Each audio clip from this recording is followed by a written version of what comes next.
Hi everyone, welcome to this week's video lecture for History 1305. Our topic for this week is going to be Revolutionary America and the Revolutionary War. So obviously a pretty big topic in American history as we're shifting out of the colonial period and moving into the independent republic of the United States. And so what we're really going to look at when it comes to military history, I'll be real upfront and say I genuinely don't care about troop movements. I don't care about individual conflicts. And so, in terms of looking at it from the lens of history, that's a particular subfield we call military history. There's a lot of it here at UHD. But in a more intro-level course and in a course that's not focused on military history, what we're really going to be looking at is the causes of the war and the different things that contributed to these two nations going to war. We're going to look at the outcome, obviously, being America gaining its independence. And we're going to take a look at some of the shifting things that happened during the war. And that's not to say that we're not going to talk about individual battles, because we most certainly will. But what's important, I wanted to kind of get out up front, is as you're going through this lecture, what you really need to zero in on is I'm not bringing up battles just to talk about there were 30,000 guys here and then 10,000 here and they fought and this side won and that side lost and then they lost this territory and they moved over here. That's not really the purpose of what we're trying to get at. Every time I introduce one of these particular battles, it has a wider significance. In other words, you can look at these, having now taken your first exam, you can look at these and say, hey, there is a clear key significance to this particular term if I saw it as a term ID. And that's really what I want you to be able to take away from the sort of slides talking about what happened with each individual battle. There was some greater sort of significance or importance for each one of the battles that we'll be talking about. But our first sort of issue that we need to deal with in the revolution is going to put us in the period immediately before the revolution takes place, and that is a time period immediately after the French Indian War. So that was the last thing we talked about in our previous lecture. We talked about the fact that the American colonists are living under the British monarchy when this war breaks out in Europe known as the 7 Years' War. And so during this war, up until, I guess I should say, the French Indian War, the American colonists generally supported the monarchy and they recognized themselves as British citizens and subjects. They respected the king, they respected his authority. They looked at the British and saw brethren, that there's shared heritage, there's a shared language, there's a shared culture, there's shared food and cuisine, there's shared political outlooks, there's all these things that English speakers in the American colonies, they feel that they are British people.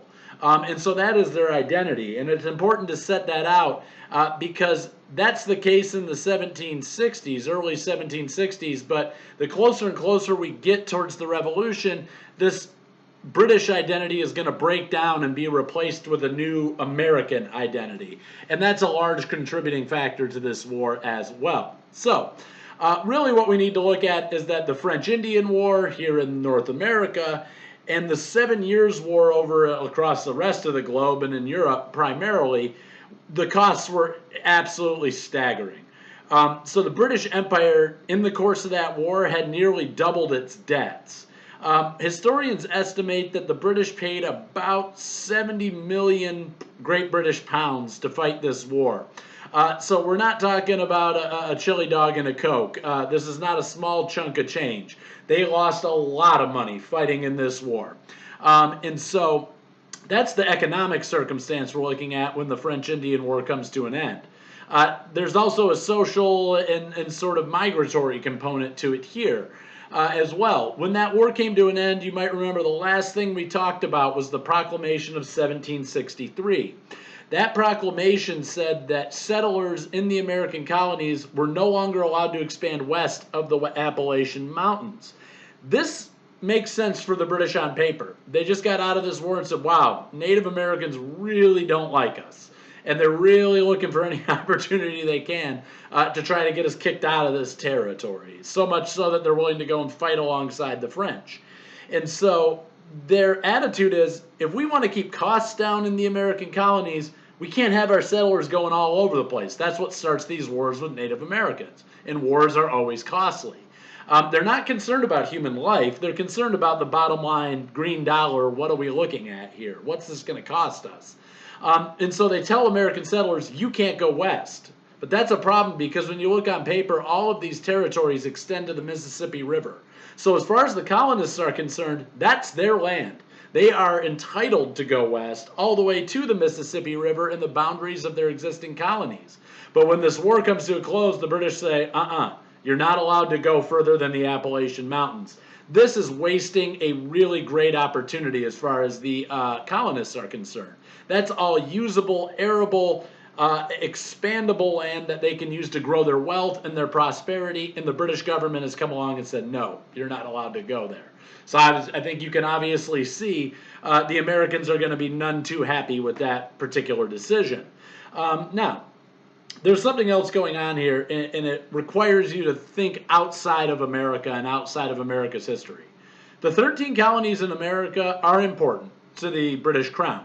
They're not the only thing that's going on in the British Empire. They are a series of colonies, and there's a lot of colonies. There's colonies in Barbados, there's colonies in Jamaica, there's colonies in St. Vincent.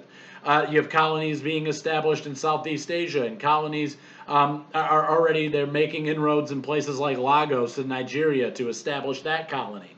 And so you're seeing that they have a big empire. It's spread all over the globe. Their influence is everywhere. It's not just about what's happening in America. And so when they look at their overall empire and they look at the breakdown of costs and benefits and everything that's going on, they look at the American colonists and go, wait a minute, they're not paying as much as everybody else. The American colonists per capita pay less in taxes than they do in Jamaica.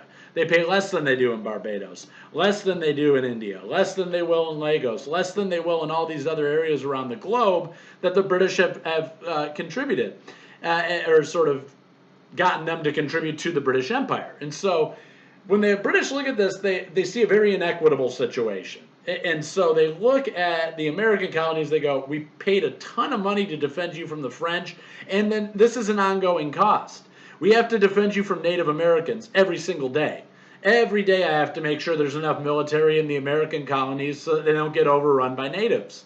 That's the reality. So when the British are looking at this, they're going, you cost us a ton of money, and you don't pay as much as everybody else. Something's wrong in terms of the overall economic structure.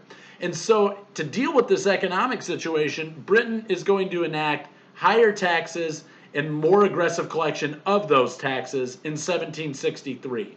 And the first person to sort of do this is the Prime Minister of the UK, a guy by the name of George Grenville.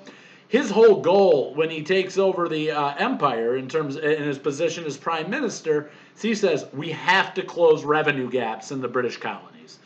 The Americans are just not paying enough. And so naturally, when you know that this war is about taxation without representation, you can see where these different priorities are going to come to a head and create conflict, right? So here we're going to start moving into these various acts.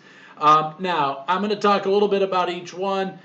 They're pretty well covered in your textbook, so I'm not going to beat a dead horse with each one of these acts.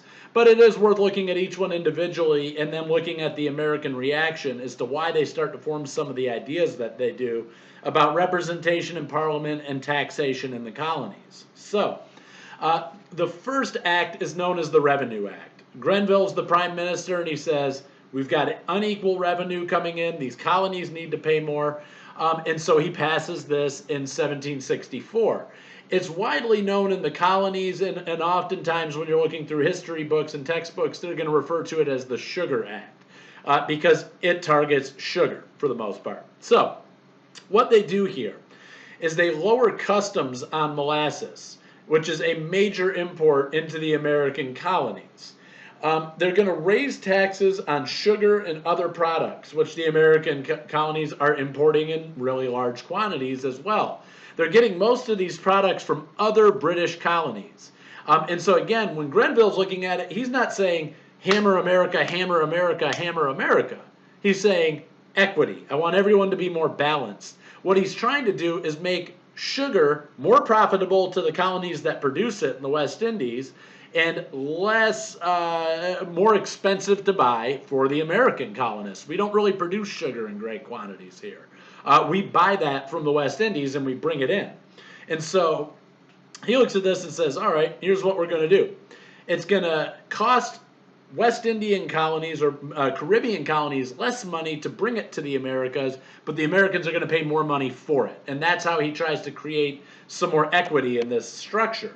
The final thing that they're going to do as part of the Sugar Act, because piracy and other issues are pretty prevalent in the Caribbean and in all the sea routes of the 1700s, they're going to go ahead and tighten the prosecution of anybody who violates these kinds of trade laws. And what they do is they say, you're going to get tried in a Vice Admiralty Court as part of the Revenue Act. This violates two basic perceptions that are being held by American colonists at the time as it pertains to their relationship to Great Britain. Number one, and there is no basis for this particular belief, but for whatever reason, American colonists start throwing this out there. They say, you can't tax us without our consent. We need to agree to that taxation. This goes back to the social contract and some of those ideas that we talked about from the Enlightenment. This is what's really changed in America, is you have more Enlightenment era thinkers going, why should they be able to tax us? We don't get to vote on anything. We don't get a say in how tax laws are passed in England, so we shouldn't be able to be taxed without our consent. But in terms of the overall imperial structure, this is exactly how it works. And so it is a little perplexing when you see these Americans going, you can't tax us without our consent. Well, why not? Every other colony in the British Empire is able to be taxed without consent. Colonies don't make decisions. Colonies have no role in political decisions. They take rulings that are made from the metropole. They take laws that are made from the metropole, and they're forced to enact them in their colonies. Taxation has always been a facet of colonization. And so it is a little strange to hear Americans right off the bat start saying, no taxation without representation. Huh? That doesn't make sense to anybody, because that's never how it worked. There's always been taxes for colonists. So that first one's a little suspect into the validity of what Americans are saying there. The second one, though, really does violate their rights as British citizens as far as Americans see it. They're looking at this and they're saying, we have a right to a trial by jury. It doesn't matter what crime you're accusing me of. Whether you say I murdered someone, I raped someone, I stole from someone, or I violated a tax law, it doesn't matter. I have a right to go in front of a jury of my peers. And here the Americans have a much stronger leg to stand on. They really do, because that is a basic precept of British common law. You have a right to face your accusers. You have a right to have a trial by jury. And what they've essentially done is they've taken away that trial by jury and said a British naval officer now decides whether you're guilty or not guilty. And that is what makes Americans very, very upset about this particular law. So, Americans are upset, but there's not a lot. They argue against it. They yell about it. They say this is unfair. But they don't really have any formal response to it. They're just kind of unhappy about it, and it becomes a talking point in newspapers and in local pubs. But right as they're kind of grumbling about the Sugar Act or the Revenue Act, the British come along and slap another act down. This one's known as the Stamp Act, and it's passed in 1765. The Stamp Act requires a purchase of a special stamp that's placed on every paper product that's being produced in the Americas.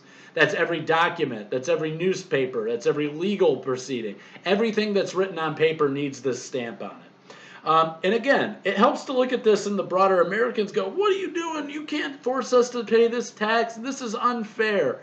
It's not. In the bigger scheme of the colonial setting, people in London, citizens in Britain, pay this tax. It's something everybody in the British Empire pays. But there is an unintended consequence here. This law disproportionately impacts lawyers and printers, and these are a bad group of people to piss off if you are trying to run a profitable, stable colony. And so the reactions to the Stamp Act are largely informal, but lawyers and printers start to group together, and they attack the Stamp Act in newspapers and widely distributed pamphlets. So essentially, this is why it's a bad idea to upset these two groups of people.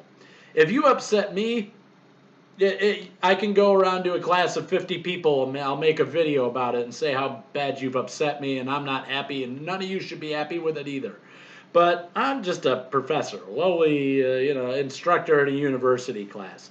Lawyers are a little bit something different. Lawyers not only are incredibly well respected in colonial society and in British society in general, they're also very persuasive argumentative people. That's what they do. They stand in front of juries and they are successful at swaying people's opinions to see it from their vantage point or their angle. And so they're not a group you want to upset because their whole job, their whole training is to stand in front of a group of people and get everybody to see it their way. And also lawyers produce paper products. Paper products, everything you do in the law needs to be signed, stamped, printed, sealed, everything. Now you got to pay for this stamp to go on it too.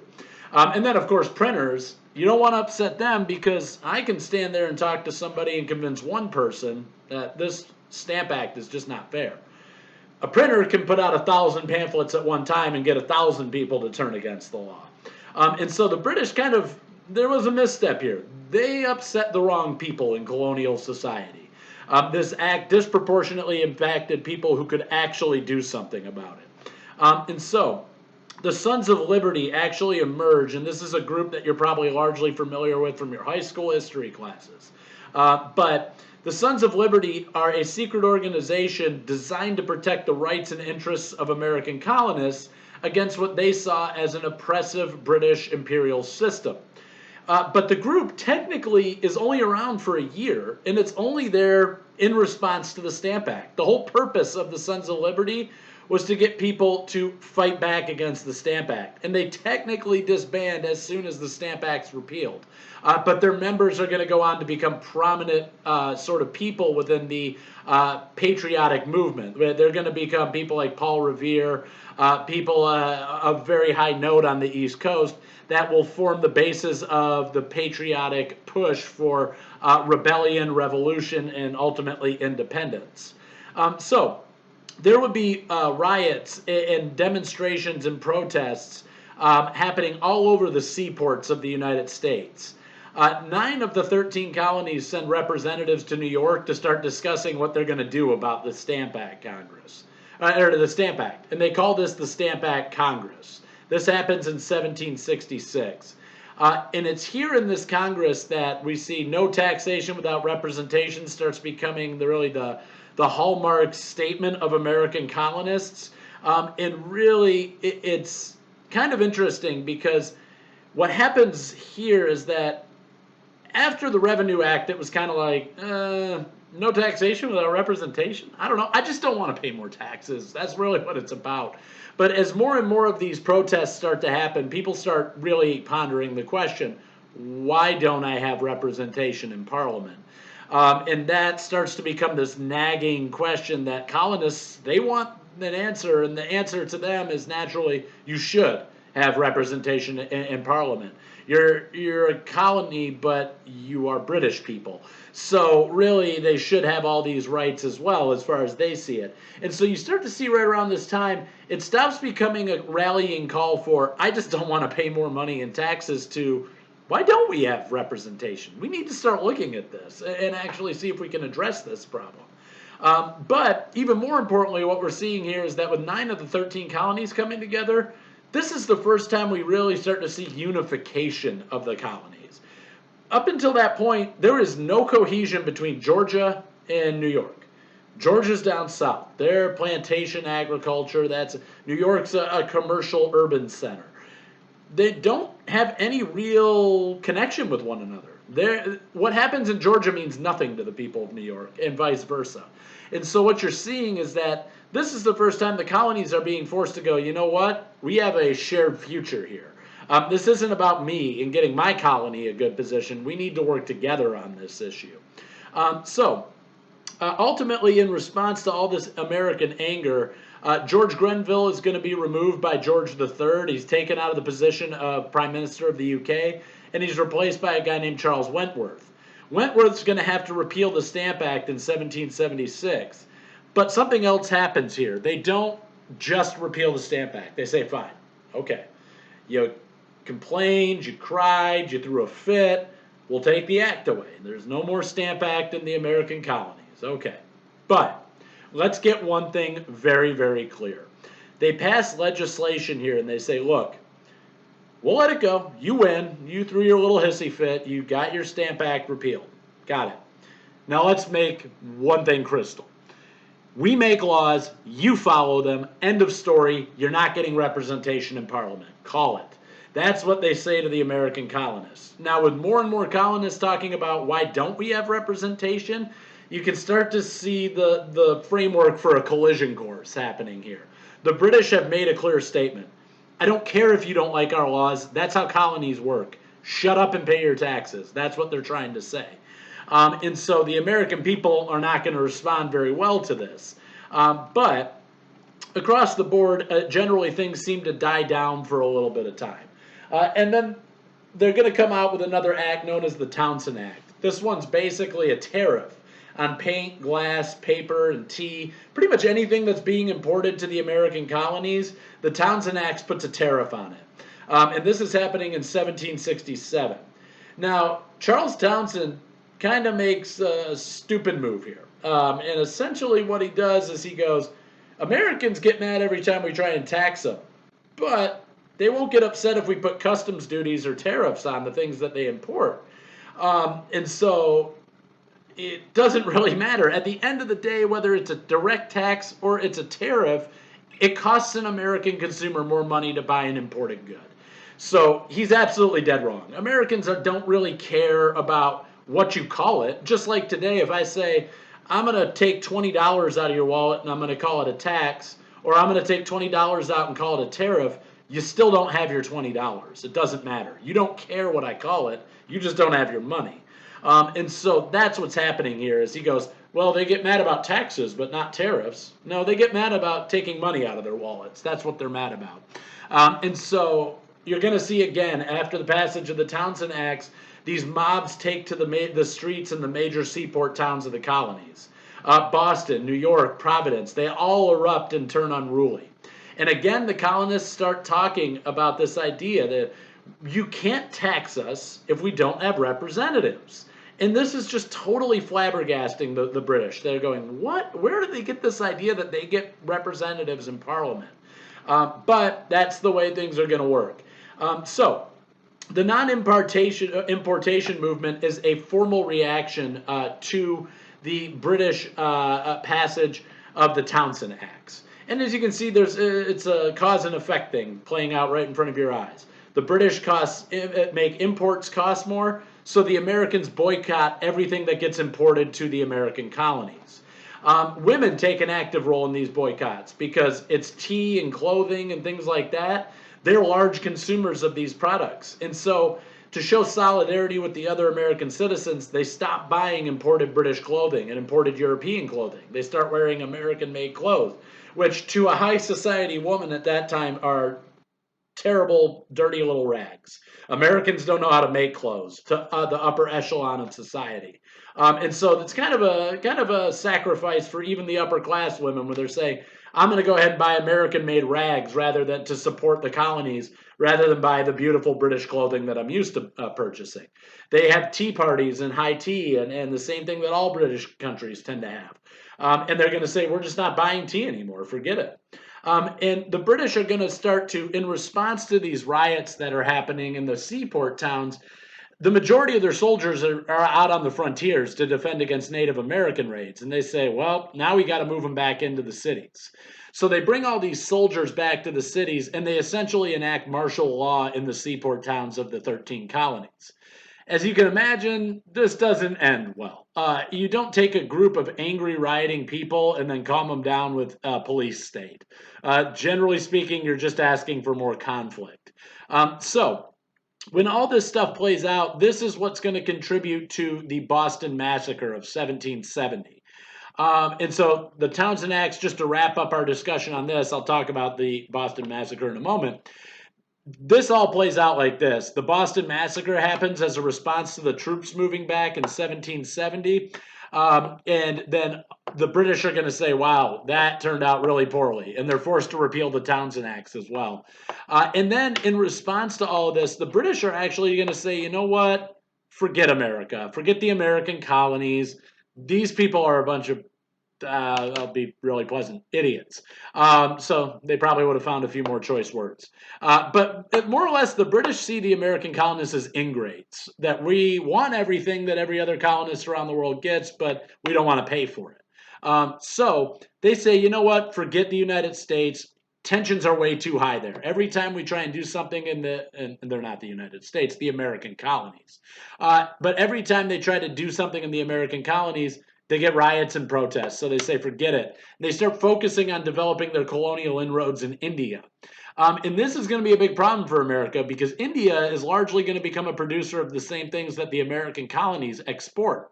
And so the British are there ostensibly to let tempers cool in America, but they're really going to start to find other markets that make America less important to their economy overall. So now we're going to return to that incident of the Boston Massacre. As I've been discussing from the outset of this, the British see this entire thing. I had the opportunity to take American Revolution class in a British university in London. They don't see things the same way we do here. So we always talk about a war of independence fought against a tyrannical empire. That's not how they see it in England. They don't even call it the Boston Massacre. They refer to this as the incident on King Street. The British have such a good way of making things sound so pleasant, right? It's a minor incident. But this happens on March 5th, 1770. And it's a major turning point in the lead up to the American Revolutionary War. A crowd of angry protesters had gathered on King Street in Boston to denounce the presence of British troops in their city. They don't like martial law. They don't like being subjected to British soldiers roaming the streets and making the laws for them. And so they formed a big crowd and they started yelling at these British troops. And they, probably are yelling insults at them, swearing at them, talking about their moms, things like that. And the British soldiers are going to attempt to disperse the mob after the mob starts throwing rocks and yelling at them in the streets. Well, something happens. A British soldier gets itchy trigger finger. He gets nervous and he fires on this big crowd. The soldiers are going to, and once the first shot is fired, all the British soldiers fire and they kill 5 colonists in the streets of Boston on March 5th, 1770. This is what's known as the Boston Massacre. Now, here's a big issue because as far as people in the Americas are concerned, and many newspaper readers in London are concerned, the British government just killed a bunch of British citizens because the British citizens were unhappy with their policies. This is a huge turning point. Even in British political and social circles, this was the wrong move. This never should have happened. They killed their own subjects. That's not good leadership. And so the Boston Massacre is really a jump-off point. And it becomes this sort of incident that is a rallying cry for the revolutionaries. It tells them, here's what the British people think of your rights, and here's what they think of you as a British person. You're not British. You don't enjoy the same rights as them. If you don't like what they're doing, they're going to shoot you dead like a dog in the streets. This brings more and more people to the cause of independence, which is not, up until this point, isn't a word people have been throwing around. People aren't talking about independence. They're talking about representation. And there's a big difference there. Now, after the Boston Massacre, we have broken. There is no connection to England anymore. They look at us like dogs to be shot in the street, and we look at them like oppressors. And so here is now you have this social, the view, each side's view of each other is so far off that now peace is not really going to be a possibility moving forward. So a few more things are going to be passed. The most famous one that you're probably already familiar with, so I'm going to gloss over this stuff, is the Tea Act. That's passed in 1773. Long story short, it gives a total monopoly on the sale of tea in the American colonies to the East India Company that has been recently formalized and restructured because they weren't paying attention to the American colonies. They were focusing on India. So this sparks more anger amongst the colonists, and it leads to the very famous incident of the Boston Tea Party, where they dump all the tea in the harbor. Now, some of you might be thinking, big deal, they dumped some tea in the harbor. What's the problem? The problem is this. It was an incredible sum of money that they dumped into the harbor. We're not talking about a few bags of tea. We're talking about tons of tea. Tons of tea that represented in modern day money millions of dollars that were just dumped into the harbor. And so naturally, this is not going to be taken lying down by the British. Parliament is absolutely outraged by the Boston Tea Party in 1773. So in 1774, they say, enough's enough. We're putting an end to this once and for all. And they pass what are known as, in English history, the coercive acts. In American history, we refer to these as the intolerable acts in 1774. This, if you forget every other act, and I'm going to say you probably shouldn't do that going into our next exam, but if you forget everything else that comes out of this lecture when we're talking about the passage of different acts and the build up to the war, don't forget this one. It's the most important. This is the straw that breaks the camel's back. There's no coming back from the intolerable acts once they're passed. What these acts do, there's a bunch of different ones, but ostensibly, the act closes down the Boston Harbor and voids the Massachusetts Colonial Charter. What this means now is that all of Massachusetts, that whole colony, is under British martial law. The commander of the military that's there is the one who makes the laws. There is no representation even on the local level for these people anymore. So they're agitating for more representation in an imperial level, and they have their local representation taken away. The Boston Harbor, which has been the hotbed of patriotic activity, shut down. No more money comes in or out. That's a big deal. And the British are, in a way, cutting off their own nose to spite their face. They make money on that harbor too. But the Americans are really going to suffer under this. And so they're going to limit political expression. Namely, what they're going to say is, you're not allowed out in the streets in big groups anymore. You're not allowed to have 4 people get together on a street corner in Boston in the build up to the revolution after the passage of these acts. It's a crime.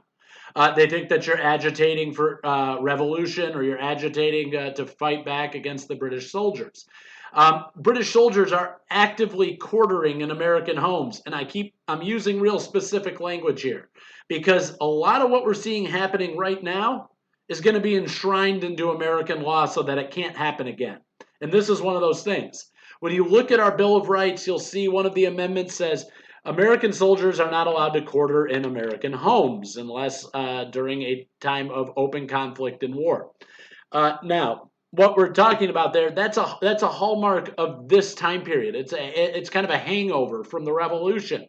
Americans are worried about this. That's why we enshrine it in our own laws, because British soldiers are marching around the colonies. They're already pissed off that they have to be here anyway. And so they're not happy. They're individual soldiers who aren't always of the best moral character. They're marching into American homes. They're kicking the men out. They're keeping the women there basically as slaves and sex servants. And they're violating every basic perception that there was equality between American and British people in terms of the eyes of British law. That's gone because basically you see a huge uptick in incidences of sexual violence and sexual assault while British soldiers are quartering in American homes. And then finally, there's an act known as the Murder Act that protects British figures from colonial prosecution. What this one says basically is, let's just put it like this. I'm a British officer and I'm working here in the colonies trying to maintain peace in Boston. Some protester runs up and mouths off to me and I don't like it, so I shoot him dead right there in the street. That's a violation of British law. I've killed someone. It's murder. Under any way you read British law, that's murder. Doesn't matter that I'm a military officer. It's not my right. Now, in the olden days, I'd be tried in front of a jury of colonists who are not going to be happy that I shot one of them dead. After the passage of the Murder Act, Britain is going to put me on a boat, whisk me away, and hold me over in England for a few years before I actually go on trial. I'll go home. They're going to give me a free trip back home. And then I'll go on trial. And when I do, the incident's largely gone. The evidence of it, gone. And the people who are trying me are British, and they don't have any sympathy for American colonists. And so, basically, they're getting away with murder. They're not actually, if they even come up for a trial in England, which a lot of times they don't, then they're going in front of a sympathetic jury. And that jury is not going to act to convict them. So, in response to the intolerable acts, The colonists are going to convene the First Continental Congress in Philadelphia in 1774. Here we see them discussing the Intolerable Acts, and they declare it a violation of the colonists' rights and liberties. Now, at this point, during the Continental Congress, there is now considerable debate about what do we do? Should we just break away and no longer be a part of England anymore and form our own nation? But nobody really agrees on what to do about this, and they're going to table that issue until the Second Continental Congress. Now, Congress will support a boycott of British goods to be enforced by all American communities. Well, some of the colonists feel there might still be a diplomatic resolution to all this mess. The writing on the wall here starts to become a lot clearer. This is going to lead to armed conflict. This is all going to end up pretty poorly, and it's going to be a war. And most of the forward-thinking people in American colonies at that time have really come to this conclusion and realized if we want liberty, if we want to get away from the way things are right now, we are going to need to pick up weapons and fight. That's the reality. And again, you have to understand context. Context is everything. We're not talking about picking up weapons and fighting some ragtag little army with rusty old rifles.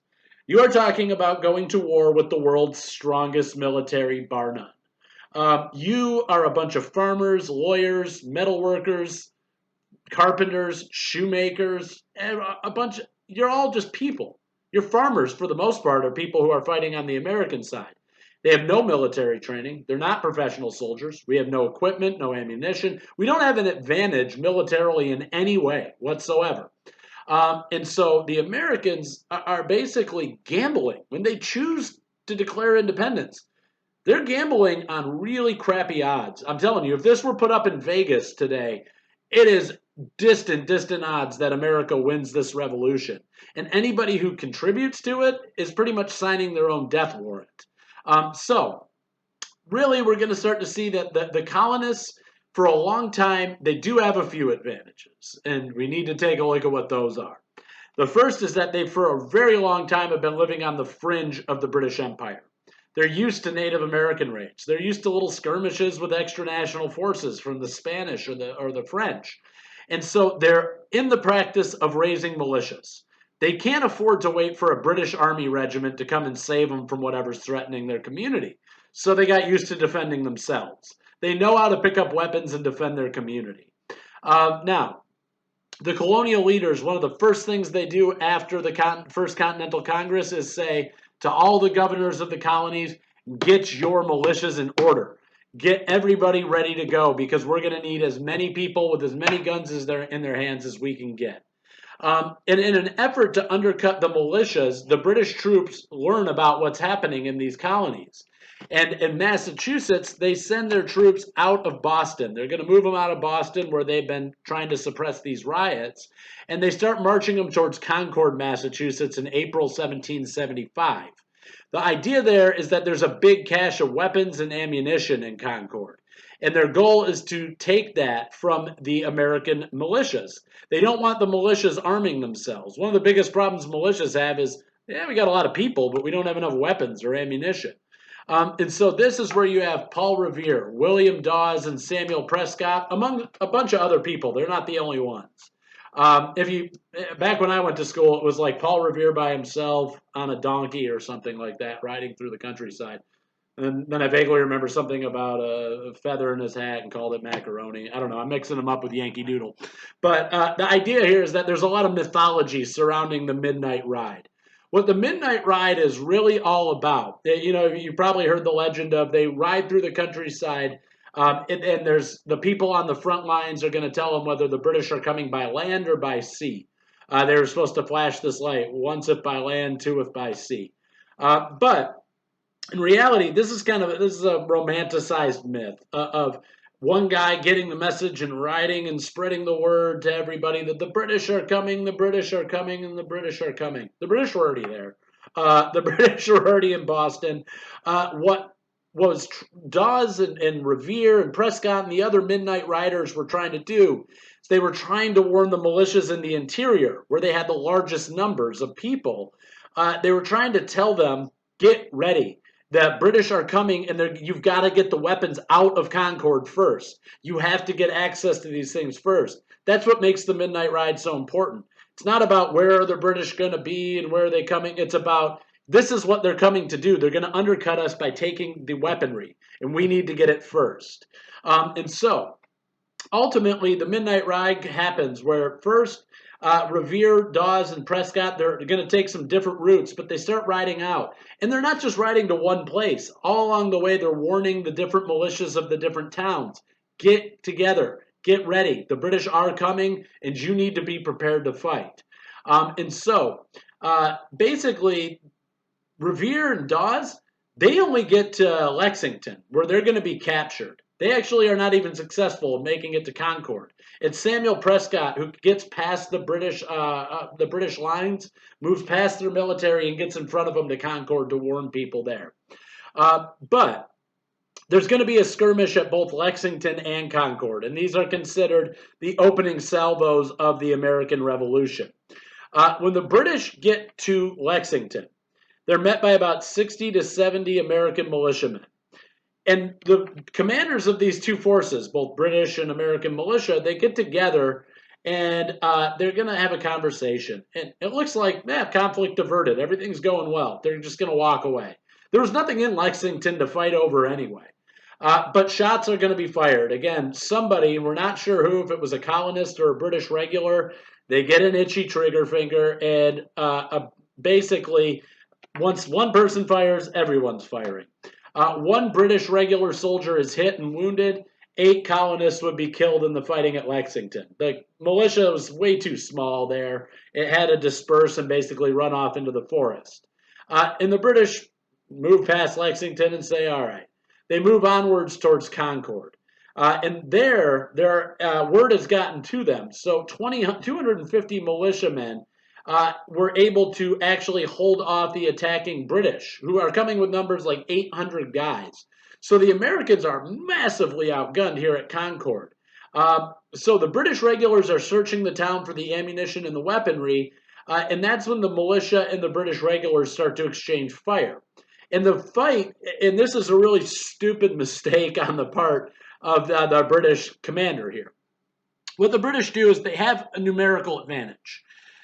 But the British are going to line up across a river and then start trying to pile their troops onto a bridge and march across the bridge towards the American soldiers. Now, I'm no great, keen military mind, I promise you that. But I do know that if you're trying to fight an opposing army with fewer numbers, it's probably not a good idea to bottleneck yourself all into the same place so they can just sit there and pick you off. But that's exactly what the British commander does. Really stupid mistake. And Concord ends in a tentative American victory. The British are driven out. The American forces maintain control of the armory there. And so the battles of Lexington and Concord, though, in April of 1775, both happening in Massachusetts, this is the beginning of armed conflict. This is the beginning of the Revolutionary War. So I put some images and stuff related to the Battle of Lexington and Concord there. I am going to kind of move quickly through some of what's going on here with the actual battles of the Revolutionary War. I'm going to kind of just give you the high points and what you should be taking away from these. So the Siege of Boston, or what's oftentimes collectively called the battles of Charlestown, Bunker Hill, and Breed Hill. This is going to be a military conflict that happens immediately after Lexington and Concord in Massachusetts. The British are forced to march back to Boston out of those interior areas, and they start to engage with militia members who are fighting in the Charlestown area of Boston, which it's kind of a peninsula that sticks out into the Boston Harbor. Long story short, the British are going to win this one. They win the Battle of Bunker Hill, but they win while suffering really, really, really high casualty rates. And so I said, there's a point of importance for each one of these battles. And the importance of Bunker Hill is that the Americans lose. They don't hold the hill. They get kicked out of this military position. But for every American killed, 2 British people are killed. And so what we're seeing here is that they're inflicting a casualty rate of 2-to-1 on the British. This is going to basically force the British to reevaluate how they saw the entire conflict. The British looked at this as this is going to be quick and done. It's over. We're going to hammer these guys. They're going to basically drop on their knees and beg us for forgiveness and say, please, we won't do it again. That's not what happened. And the Battle of Bunker Hill forces them to sort of reevaluate what they're thinking. They think this is going to be a quick, bloodless war, that they're just going to roll over the Americans and call it a day. Bunker Hill changes their mind. After Bunker Hill, they go, ugh, this is not going to be a quick war. We better get ready for the long haul. And they start changing their military tactics. They stop looking at the Americans like a bunch of idiots who don't know how to fight, and they start treating them like a real military. After Bunker Hill, the British are not just going to start, hey, send in a wave of guys, we got more, whatever, just let them get picked off. They stop fighting that way. They start becoming more strategic in their military operations. So, in the same year as what we're talking about up there in Massachusetts, something interesting happens down in the more southern colonies. And it definitely highlights kind of the role of African Americans in the overall scope of the Revolutionary War. And so we're talking now about Lord Dunmore's proclamation. Lord Dunmore is the governor of New York, and at a different point in time, in this period, he's the governor of Virginia as well. So what he does is he's a royalist. He is in favor of helping the British maintain their control over these colonies. And for the most part, you have to, again, go back to that idea. What's happening in Boston doesn't matter to someone in South Carolina. They're like, oh, look, they're fighting up in Boston. I don't care. I'm still a British subject. I'm still running my plantation. I'm doing what I do. So the fight is all up there in New England. And in the South, they're largely kind of just watching with interest what happens. And then Lord Dunmore comes along and he says, hey, there's a bunch of slaves living in this colony. I will give freedom to any slave who turns against his master and who turns against the American colonists. If you will fight with the British against the American colonists, I will give you your freedom. And this leads to the creation of what's known as Lord Dunmore's Ethiopian Regiment. Back then, anything that was African was referred to as Ethiopian. So, roughly 800 slaves in Virginia are going to join this regiment. Now, this has a really negative impact in the southern colonies. As far as, again, we can look at this and say, big mistake. Yeah, you got 800 extra people to fight in Virginia. Was it worth losing everybody in the southern colonies? Because that's exactly what happens. When you are going to start offering freedom to slaves in a colony that relies on slave labor, you have now ultimately you have just basically picked a fight with the American South. And so those southern colonies were kind of happy to sit back and watch until this happens. And then, wait, you're going to free our slaves? Are you out of your mind? And now they're invested in the fight. You've just given the southern colonies, they didn't have a reason. Why are they going to fight for what's happening in Boston? Their colonial charters weren't voided. Their harbors weren't blocked. So they didn't care. But now they care. Now you're threatening their economy. And so this is what largely pushes the southern colonies to rally behind independence as well. They say, okay, you can threaten Boston Harbor all you want. I don't care. But when you take my slaves away, it's game over, man. And that's when they start joining in the fight. You have South Carolina's Rangers are going to be formed during this time. Slaves, for the most part, are going to be fighting alongside the British. So there's a reason for that. I'm going to kind of skip ahead here. Spoiler alert, for those of you who don't know, Britain doesn't win this one. So they are going to lose the war. And so the question becomes, what happens to these people who picked up arms against Americans and lost? They're part of the losing side. Obviously, you can't literally leave them in the colonies. And this goes to, we got to look at what an African American might be thinking at this point in time. What's their motivation? Why would they join up with the British? They're looking at the lesser of two evils, to put it simply. If I'm a slave on a plantation in Virginia, and I go ahead and I fight for this guy, this Lord Dunmore, he says, I'll give you freedom if you fight for me. Okay. I don't trust the British. Probably lying to me. They probably don't have my best interests in mind. Probably going to get me killed on the battlefield. But I'm living in slavery in an American colony. So here are my options. I fight with the British, and maybe they stay true to their word and they give me freedom. I fight with the Americans, and I'm a slave. That's it. There's no way the Americans are going to give slaves freedom. So this is the better option for them. It's always better to fight with the British because the British are actually going to offer them something to fight alongside them, whereas the Americans never would. So there's an interesting side story here where the slaves that fought for the British in the American Revolution, when the war came to the end, these are probably the most hated people in the colonies where they were fighting. So in addition to already racist attitudes against African Americans, these are enemy combatants who picked up guns and tried to kill Americans. And they fought on the wrong side of the war as far as the American colonists are concerned. So they can't stay. But the British stay true to their word, and they actually help remove most of these people out of the American colonies, and they move them first to Nova Scotia and Canada. And then ultimately, as an Africanist, I can't resist. A lot of them end up leaving Canada and going back to West Africa, where they helped found a colony known as Freetown in Sierra Leone. They helped write the Constitution there. Ironically, it looks quite a bit like the Constitution of the United States of America that they fought to suppress. But they are going to go and help found a government in Freetown, and Freetown will become a region of West Africa from which the British are going to start fighting the Atlantic slave trade very soon. So I digress. I'm kind of getting sidetracked here. In the lecture, they go through a little bit about who the enemy combatants were and who it is on every side that's fighting. Like slaves, Native Americans are looking at this situation and saying the British look like the better option to us.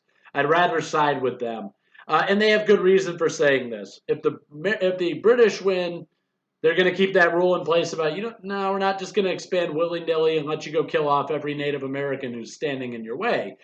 There's going to be rules as to how we move west. Under the Americans, you can throw those rules out the window. So in the same way that the Native Americans saw the British as the biggest threat in the French Indian War, now they see the American colonists as the biggest threat in the American Revolution. So they tend to side with the British. Again, in retrospect, that's a big mistake because when the British lose, they don't help the Native Americans leave.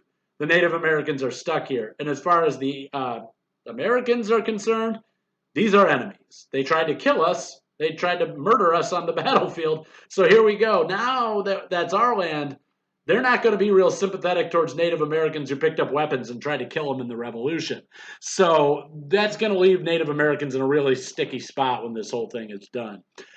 So America will ultimately decide on an official declaration of war and an official declaration of independence. For the last year that we've been talking about, from 75 to 76, these are colonies in revolt, but they're not independent nations. The Second Continental Congress convenes in 1776 in Philadelphia, and they issue the Declaration of Independence. Now, this is a document that declares America an independent nation, as the name suggests, and then goes on to list all the grievances that the colonists have with King George III. And so from that point forward, the Americans consider themselves an independent nation. Now, what that means on paper in the larger scheme of things is arguable. Really, you could make the argument that it's not until 1781 that America truly gains independence, because that's when the conflict of the American Revolution comes to an end.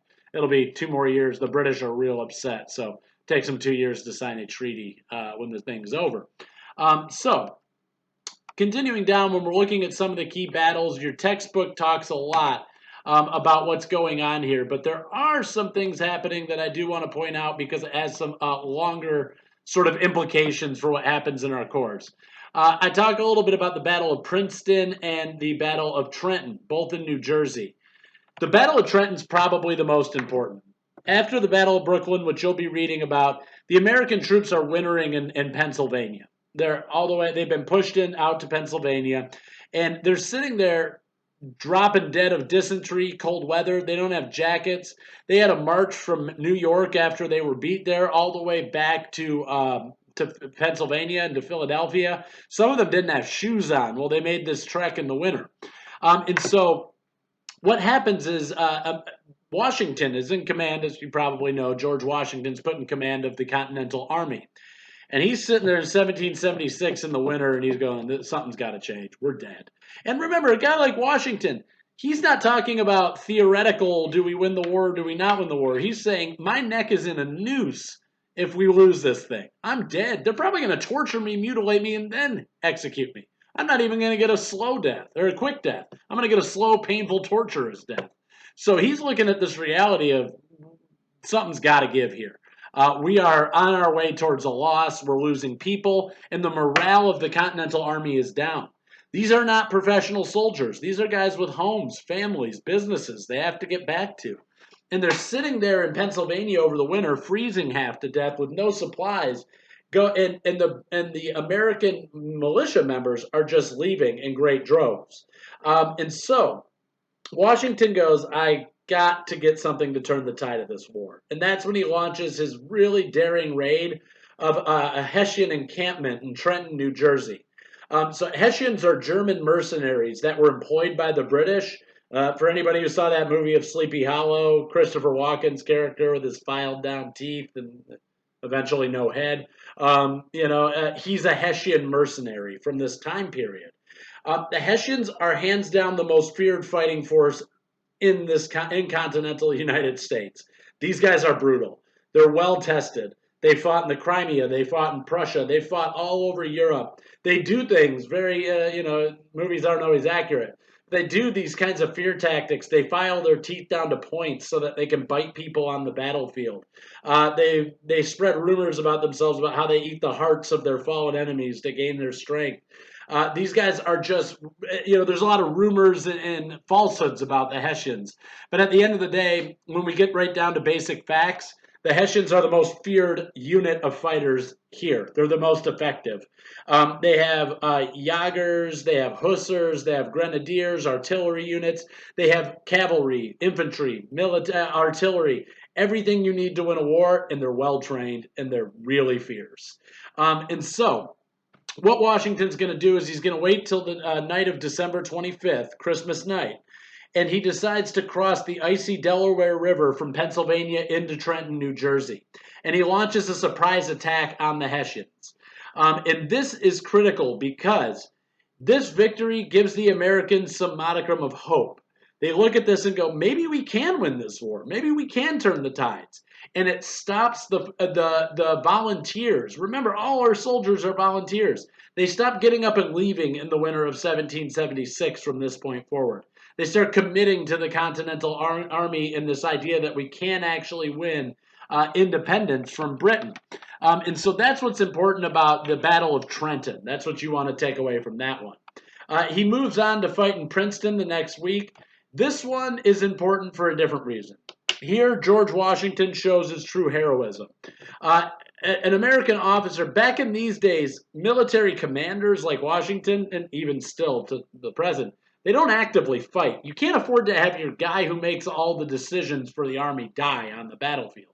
So it's unusual that you'd ever see an American commander like George Washington fight in the middle of a battle. But this is exactly what happens here in the Battle of Princeton. An American officer is shot to death on the battlefield. He gets killed. And so the Americans start scrambling. They start retreating. They're freaking out. Washington rides out into the middle of the battlefield on his horse and rallies his troops to continue the fight. And they do end up winning here. They win, and they take the garrison at Princeton, New Jersey, bringing Washington's New Jersey campaign to a successful end. The Americans have effectively taken all of New Jersey back after being kicked out of New York. And so this has a longer-lasting impact. What's going to happen here is that George Washington is basically going to cement his reputation right there. He's going to be selected unanimously as the first president of the United States when we get there. And this is largely part of the reason for it. He is seen as somebody who puts the well-being of the nation and the virtues of, he puts the well-being of everybody else, his soldiers, his country, his army, his ideals, his beliefs. He puts it before his own well-being. He rode out and put his own head on the chopping block right there and said, I'm making this sacrifice so that you all can win this battle. He does this for the Americans, for the independence movement. And it cements him in the American mind as being this larger-than-life hero. This guy who is bigger than any other person in American history. This is largely where the myth and the reputation of George Washington is built. It's not that he was the most, he had a lot of military losses, got a lot of people killed due to inexperience in his military career. He wasn't the keenest military mind. He inspired his troops with his virtue, and his morality. And the fact that he was willing to fight and die right alongside his troops shows you where his head is at and what he's willing to do for this cause. So, in 1777, after some of these other campaigns have taken place, there is a very big shift in the strategies here. In 1777, on the British side, the British are starting to realize we're not winning. We're not winning in the ground campaigns. We have no ability to take these areas from the infantry and the ground troops and hold them. And so they start to shift their approach. They say, instead, what I'm going to do, and it's General George Howe who's in charge of the British forces here. He says, this is what we got to do. We got to start to rely more heavily on our naval power. The Americans don't have a navy. We have a bunch of pirated, stolen ships. And we're going to use those to attack the British. But really all we're trying to do is break up their blockades so supplies can get through. There's not a whole lot of open conflict between Americans and the British on the high seas. So Howe says what we're going to do is we got to use the Navy. We got to blow out the port cities, basically. And then we're going to hold and maintain these coastal footholds. And then also he says, I can't do anything in New England, and New York's not going well for me either. And they're starting to realize that sentiment is against us in most of the places we hold. So what they're going to do is they start focusing on the southern colonies. The British are starting to come to the reality that you're going to lose something here. You're not going to be able to walk away with all 13 colonies under your control. And so in response, they say, if I have to let some colonies go, forget New England, forget the Chesapeake. I don't need those. I need the South. I need the slave-owning colonies that make a lot of money, that produce the cash crops. That's what the British want. So they focused on the South. Washington and his generals, they shift their game plans here too. They start to abandon conventional warfare. We're talking about a time period where war was both sides lined up and marched towards each other until there was only one person standing.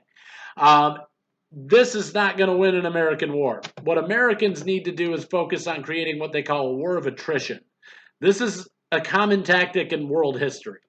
If you can't win a military objective, he's got more guys, he's got better numbers, he's always... Let's be very realistic about this. I said if you were a betting person, you bet on the British. Vegas's odds would be on the British in this war.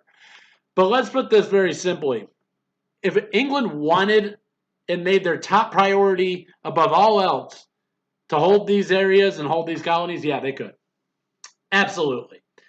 But what is it worth?